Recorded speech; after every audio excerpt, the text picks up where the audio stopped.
«Шелковые фантазии» – название оригинальной выставки педагога и художника декоративно-прикладного искусства Натальи Юрковой. Роспись по ткани, национальные орнаменты, сказочная тематика. Ее работы отличаются необыкновенной живостью воображения. Это уже не первая персональная выставка мастера. Этнический орнамент отражает душу, дух народа. Это еще когда письменности не было, человек разговаривал языком орнамента. Это кроме того, что это какие-то сакральные символы, которые защитные, обереговые, это еще и рассказ о чем-то, что волнует человека.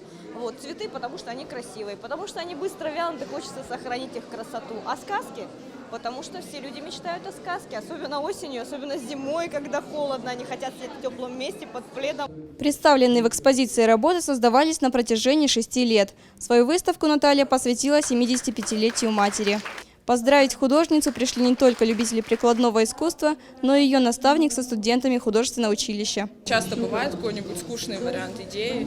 То есть, если к ней обратиться, она предложит кучу вариантов, и то есть от которых отказаться просто будет невозможно, и каждый вариант будет по-своему интересен. Своим ученикам Наталья рассказала о древнейшей символике и семантике орнаментов, тех, что издревле сопутствовали русскому народу. По преданиям они отгоняют злых духов и сопутствуют удаче. Интересный сюжет ее работ бывает на платках, а также используется в предметах гардероба. Выставка продлится до 27 октября. Наталья Алексеева, Евгений Маркин, Осетия ТВ.